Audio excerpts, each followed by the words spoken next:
என்ன சின்ன பொண்ணு, வர வர நம்ம வீட்டில் இடமே பத்த மாட்டேங்கு. வான் பிள்ளைகளும் சரி என் பிள்ளைகளும் சரி விளையாடுறதுக்கு ஒரு இடம் இருக்கா? இருக்குது மொத்தம் 3 ரூமு. அதில் மாமனாரும் மாமியாரும் பெரிய ரூமாக பார்த்து எடுத்துட்டாவ. நம்ம 2 பேருக்கும் சின்ன ரூமு தான் தந்திருக்காவ. பெரிய ரூமில் அவைய 2 பேர் தான் இருக்காவ.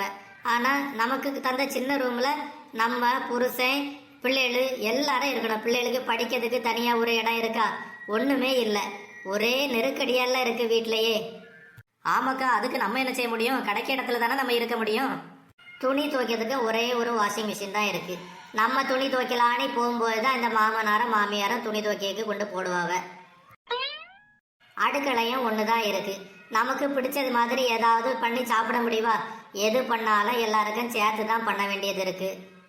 அதான் எனக்கு ஒரு ஐடியா தோணு பார்த்துக்க. ஐடியாவா? என்னக்கா ஐடியா? பேசாம நம்ம மாமனார் மாமியாரையும் ஏதாவது ஒரு முதியோர் இல்லத்துல கொண்டு போய் சேர்த்துருவோம்.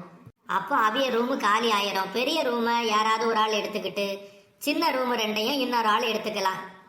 பிள்ளைகளுக்கு படிக்கணும் எழுதணுனாலும் தொந்தரவு இல்லாமல் ஒரு ரூமை அவிகளுக்கு ஒதுக்கி கொடுத்துடலாம். நம்ம ஹாலில் உட்காந்து நினைச்ச நேரத்தில் டிவி எல்லாம் பார்த்துட்டு இருக்கலாம். ஆமாக்கா, அது சரிதான். இருந்தாலும் அதுக்கு நம்ம வீட்டுக்காரவையே ஒத்துக்குவாங்களா? என்ன சின்ன பொண்ணு நீ இப்படி பேசியா? வீட்டுக்காரங்களை நம்ம தான் ஒத்துக்க வைக்கணும். ஓஹோ, சின்ன மருமூலம் பெரிய மருமூலம் சேர்ந்து என்னையும் என் புருஷனையும் வீட்டை விட்டு வெளியில விரட்டைக்கு பிளான் பண்றீங்களா? இருங்கடி, உங்களை பாத்துக்கிட்டேன். சரி சின்ன பொண்ணு, வா நம்ம மாமியார்ட்ட போய் லேசா இந்த விஷயத்தை காதுல போட்டு வைப்போம்.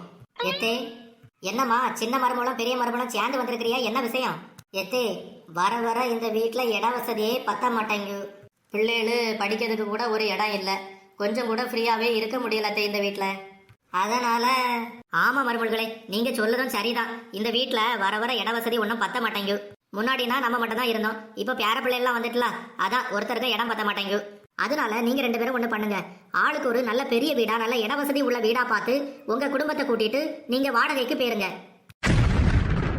2 பேரும் பிளான் பண்ணி எங்களை வீட்டை விட்டு வெளியில தள்ளிடலான்னு பாக்குறீங்களா? நாங்க 2 பேரும் உயிரோடு இருக்கிறது வரைக்கும் நாங்க இந்த வீட்டுல தான் இருப்போம். ஏன்னா இது நாங்க கட்டின வீடு. எப்படி வச்சேன் பாத்தீங்களா உங்க 2 பேருக்கு ஆப்பு?